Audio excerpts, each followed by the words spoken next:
Yo, what's up? Welcome back to my channel, Automatic Works. So, nandito naman po tayo ngayon mga sir para magbigay ko ng konting tips and ideas.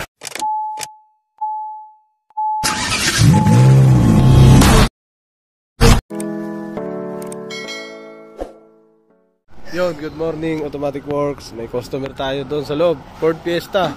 Na-program na kagabi yung ABS niyan. Kia Rio, PMS lang yun. Tapos yung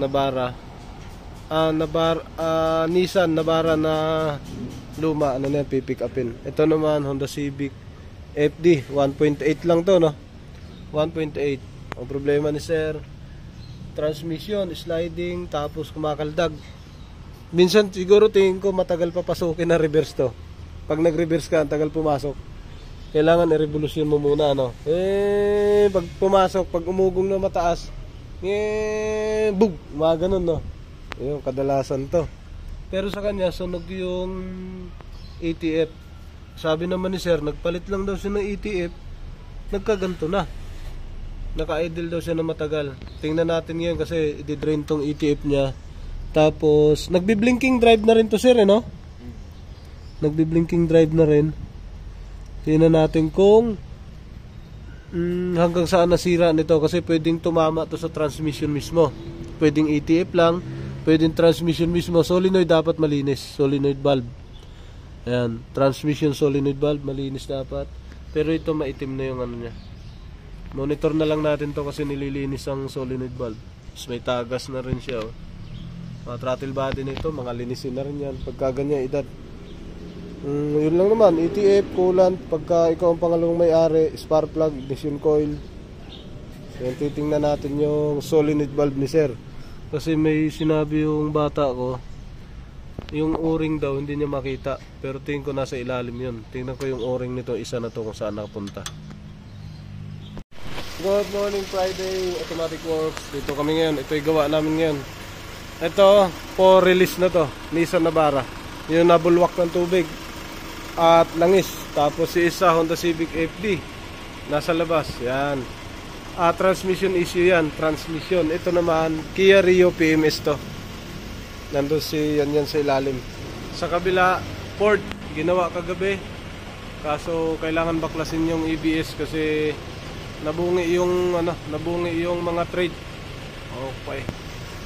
Ito naman si Patrick, naglinis ng solenoid valve. Patingin nga, Trek, taas mo. Saan yung o-ring ng isa, Trek? Wala yung o-ring, no? Ito yung mga gawa namin ngayon.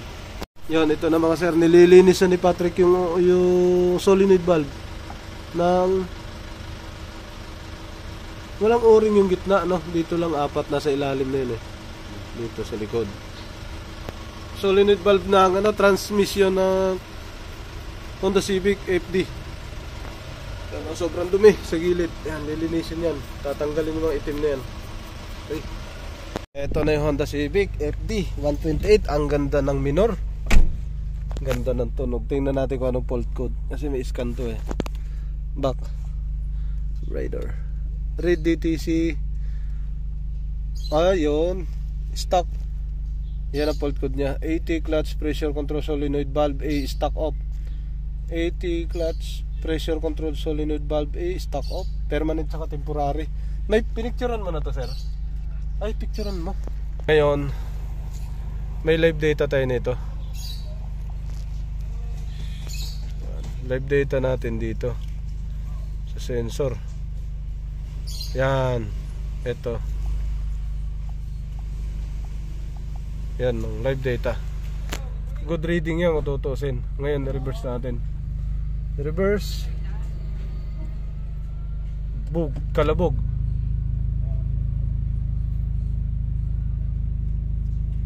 Naka-reverse na. Baba. Ay, may kalso sa ilalim. Naka-reverse. Walang nag-uno. Wala rin nag-45. Ayun, no? Neutral. Drive. Drive, mag-uuno dapat. Ito.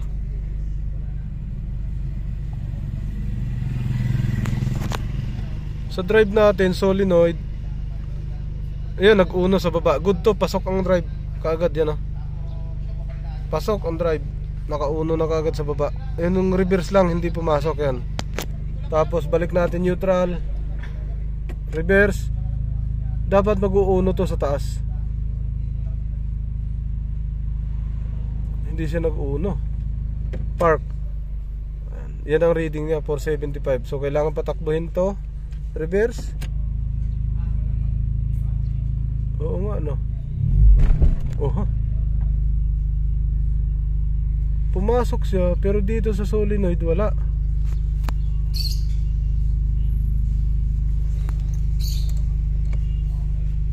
Ano ba yun?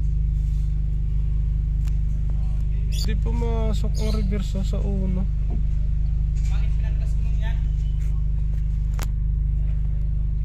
Drive.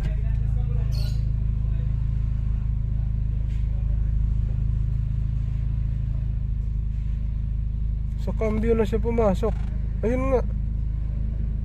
Blinking din na. Park.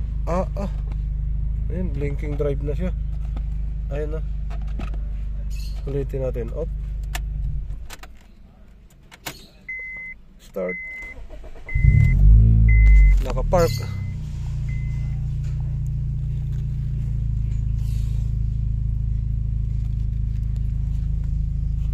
Blinking drive yan, pre. Blinking nga. Patakpuhin nyo na, pre. Okay, Mainit na to. Di pa nakagat. Ayaw. Hindi, kung napakagat ko na sa reverse. Hindi gumana dun sa valve. Hindi gumana. Kailangan naka-live data to. Drive. Sa drive meron na. Ayun, pumasok na. Sa drive meron na, pre.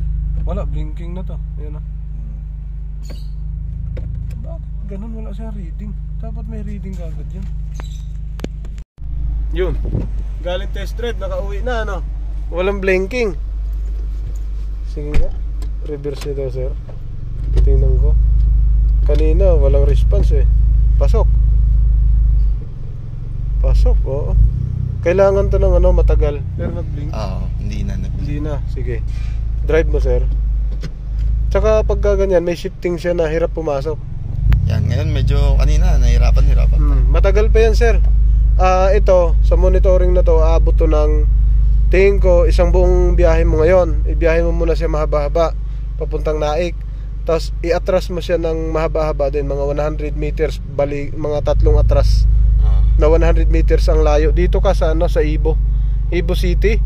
Kumanan ka doon ka mag-atras sa Bante. Oo. Iba 100 meters reverse ka rin. Oo, 100 meters reverse para mapasukan lahat ng yung reverse sa solenoid doon sa transmission para mapasukan. Pero so far wala nang blinking. Yan, magagamit mo na maayos yan. Ang kasunod naman ng sakit niyan, magba-blackout yan. Cluster, tapos yung magba-blackout. Okay? So, yo, what's up? Welcome back to my channel, Automatic Works. So, nandito naman po tayo ngayon mga sir para magbigay ko ng konting tips and ideas.